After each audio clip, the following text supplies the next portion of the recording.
2004. Senator McMahon, you're recognized to explain the bill. Thank you, Mr. Chairman.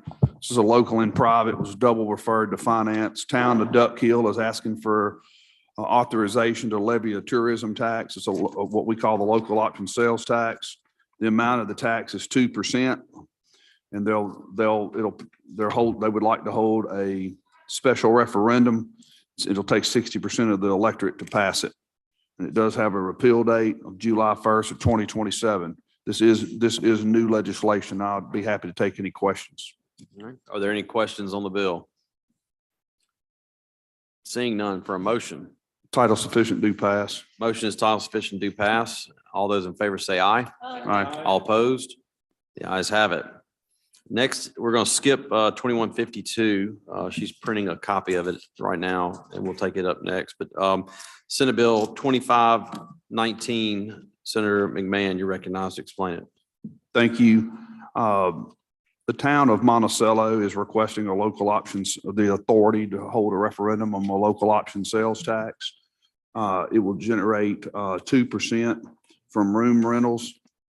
And it's a special referendum, 60%. And of course, they'll have to give all their due notices. That's what lines 70 through 94 are. And then it will repeal on July 1st of 2027. Okay. I yield for any questions, Mr. Chairman. This is a hotel and restaurant. Yes, sir. Okay. All right. Are there any questions on the bill? Seeing none, for a motion. Title sufficient, do pass. Motion is title sufficient, do pass on Senate Bill 2519. All those in favor say aye. Aye. All opposed? The ayes have it. That'll be reported out. Next is Senate Bill 3143. Senator McMahon, you're recognized. Thank you, Mr. Chairman. City of Lucedale is requesting a local option sales tax for parks and recreation for tourism purposes. They're only requesting a 1% tax. That's on line 39. Again, Section 3 deals with giving due notice to allow the electorate the opportunity to vote on it. It will repeal on July 1st of 2027. Take any questions. All right. Are there any questions on the bill? Seeing none, for motion. Title sufficient, do pass. All right. Motion is title sufficient, do pass. All those in favor signify by saying aye. Aye. All opposed? The ayes have it. Becky's handing out Senate Bill 2152. This is a strike all on the bill. Senator McMahon, you're recognized to explain it.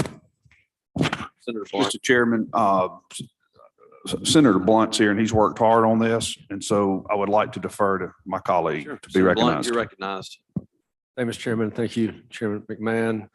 This is a restaurant tax that is being sought unanimously by the Board of Aldermen in the city of Byram, 2% restaurant tax to create a new park complex for the city.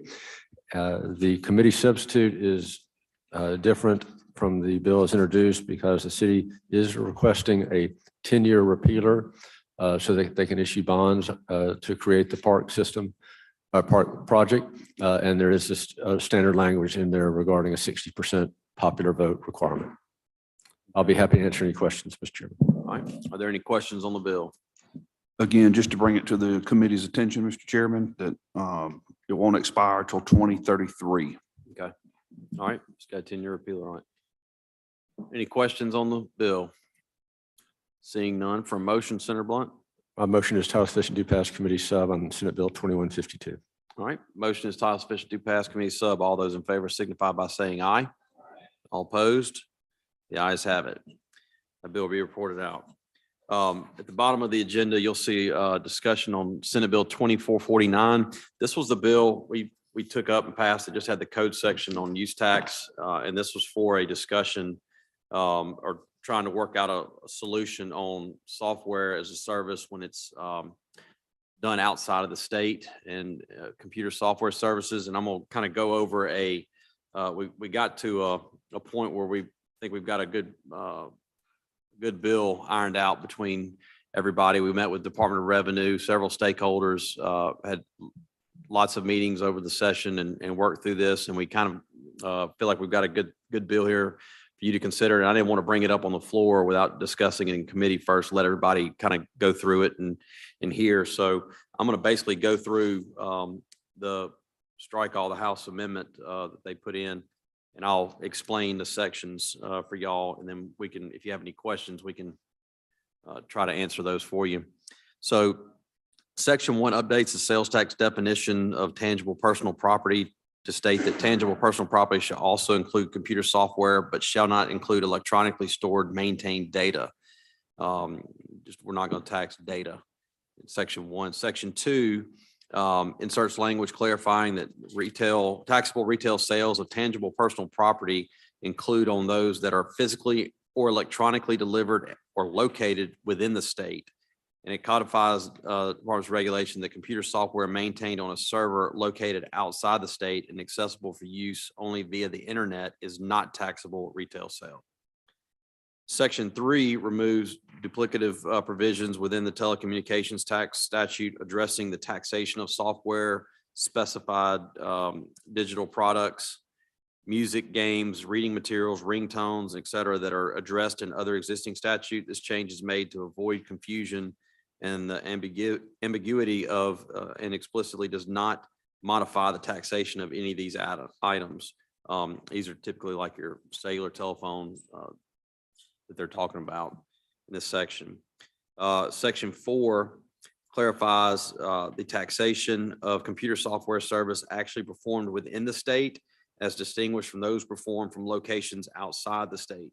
Revises the existing authority to allow taxpayers to utilize any reasonable formula of apportionment, determine that portion of any cross-border services performed within the state and thus taxable from those that are performed outside the state. If you have a problem with your computer and somebody comes to your office and fixes it, that's a taxable event. If you have an issue with your computer and you can log on, somebody from outside the state gets on there and fixes it, that's not a taxable event. So that's basically what that section's saying. Section 5 requires the department to offer software users the equivalent of a direct pay permit that they can provide to their vendors and service providers, relieving those third parties of their obligation to collect sales tax. Instead, the user will self-accrue and report the appropriate taxes based on their use of taxable items and services within the state. Each user can elect whether to utilize this process or follow the traditional method of paying taxes to their vendors when they make purchases. This process already exists for manufacturers and certain other industries and should be easily kind of administered and brought into the system. All of this is subject to audit. All of these, if they do a direct pay permit and file their on either monthly or quarterly or annual report, that is subject to audit from the department. Section 7 incorporates cross references to a new section. Section 6 actually is the meat of the bill, and this is the definitions, computer software and computer software service. It adopts formal definitions of computer software services, and information and data processing services with multiple illustrative examples. It clarifies that computer software does not include charges for the use of or right to use physical computer equipment, infrastructure, server platforms, and other tangible computer devices, including but not limited to items commonly referred to as platform of service or infrastructure as a service. These would remain taxable if they are located in Mississippi under existing law. It authorizes taxpayers to unbundle transactions comprised of both taxable and non-taxable computer software services. There shall be no presumption that the entire fee or payment is taxable because it encompasses both taxable and non-taxable elements, and the department is still authorized to review and determine all this on audit. Authorizes taxpayers to determine that portion of a multi-state license fee or payment attributable to computer software located within the state or to computer software services which are actually performed within the state of Mississippi. It provides several safe harbor methods taxpayers can use in making this allocation, and the department is authorized to review and determine on audit if they're doing it properly. It enacts a rule that computer software and computer software services provide by one legal entity to another commonly owned related or affiliated entities shall be treated as non-taxable transfers between different segments of one legal entity. If you have a company that's located in Louisiana, Mississippi, Tennessee, each of them are under one umbrella, but they're individual companies, you can have an IT system that supports all of them, and it's not considered a taxable event going across state on that. It also provides a sales tax credit mechanism for taxes paid on these items to other states, so you're not double taxed. Section 7 basically incorporates a cross reference to a new section for definitions that we just went over in section 6, and it applies for the use tax as well as the sales tax. Section 8 codifies the department's regulation that computer software maintained on a server located outside the state of Mississippi and accessible for use only via the internet is not a taxable use, storage or consumption under this chapter. Section 9 codify this new section in code. Section 10, statutory changes are only prospective only and do not impact any assessments, refunds, or proceeding applicable to periods prior to the effective date of this bill. And the effective date in section 11 is July 1 of 2023. So that is a kind of a description of what the bill does. It's basically treating software and software as a service, infrastructure as a service. If it's located within the state, it's taxable. If it's located outside the state, it's non-taxable. So that is the explanation of the bill. Are there any questions? Senator McMahon. Mr. Chairman, thank you. So there's been an issue where DOR has been charging or has been taxing software, and it's putting undue taxes and putting this state in a uncompetitive situation with some of our other states. Is this going to resolve it? Is there any question of what the intent of this is and what we're doing here so that this software tax will stop being collected? That's what the bill is attempting to put to bed. Yes. Okay. I appreciate your work on this. There are multiple institutions in this state that, have made it plainly clear that they're going to be moving headquarters if we are unable to get this resolved. So I appreciate your work on this. Thank you. Thank you. Are there any other questions, Senator Fillingane? Thank you, Mr. Chairman.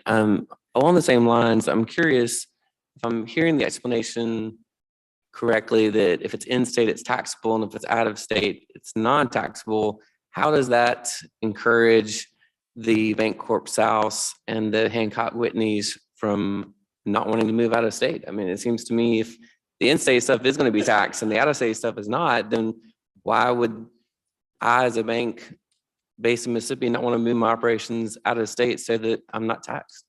I believe when my understanding is the interstate commerce between branches located in other states that they're charging tax on.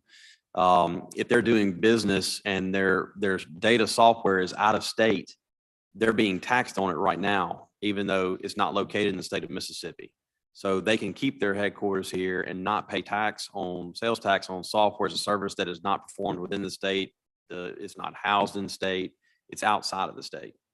So right now, under law, you buy something in the state, you pay sales tax. That's like any other state. I think that's comparable to what other states are doing. But we're saying is if your software as a service or your computer services are out of state and are not located in the state of Mississippi, you're not going to pay sales tax on it. Okay. So like if you had in your law office, if you had a software as a service that handled a lot of your documentation and processing of your legal documents and files, and it's located in the state of Mississippi, you pay sales tax on it because it's in state. But if that company was located out of state and your information wasn't housed here, you can only reach it via the internet. Currently, you're paying sales tax on it. And we're saying you're not going to have to pay sales tax on it. And then I think I heard, and I may have misheard, and you can correct me, but I think as you're going through maybe section 5, you were saying that if you were getting your computer worked on in state, then that's a taxable event. But if someone calls in and remotes in from out of state and fixes it, It's It's not non-taxable. taxable. Yeah, if you live in Vicksburg and you take your computer across the river to Little Louisiana or somewhere over in Louisiana to get somebody over there fixes it, you don't pay Mississippi sales tax on it. And so what we're saying is that if somebody logs onto your computer and fixes it from remotely and they're not in the state, it's not a taxable event. So wouldn't that encourage you to take your business out of state or have out of state contractors fix your equipment versus having a Mississippi company come and fix Well, it? you can do that. I mean, if it's cheaper, it's one of the, I mean, there's not a perfect solution to this. It's just what they're doing right now is they're charging sales tax on whether you're doing it out of state or in state. And the position is that, if we're not charging sales tax on stuff that's not received in state and actually downloaded and controlled on your computer, it's not a taxable event. Gotcha. Well, thanks for your work. I just want to make sure that whatever we do, we're not encouraging out of state versus in state. I totally agree with you. Thank you. Any other questions? Senator Sparks. Thank you, Mr. Chairman. Part of the point, I think, of the bill when we talked about credits is that we were trying to avoid someone getting taxed in both locations by the state. For instance, with Tennessee, Alabama, Mississippi right there in the corner, is going back to Senator Fillingane's question. The goal was to have only one point of taxation. And the best way to do that is to say, if you've not received the service within the state, then it's not taxable for those purposes. Is that what we're trying to do? Yes. Okay, thank you. So I think it is trying to equalize and make sure we don't double tax. Double tax. Thank you. Thank you. Any other questions on the bill? Seeing none, for motion. You're not recognized for that one. Or motion on the bill. All right. Motion is title sufficient to pass committee sub. All those in favor signify by saying aye. Aye. All opposed? The ayes have it. Motion to rise and report. You're recognized for that motion, Senator Horn. All in favor say aye. Aye. All opposed? The ayes have it.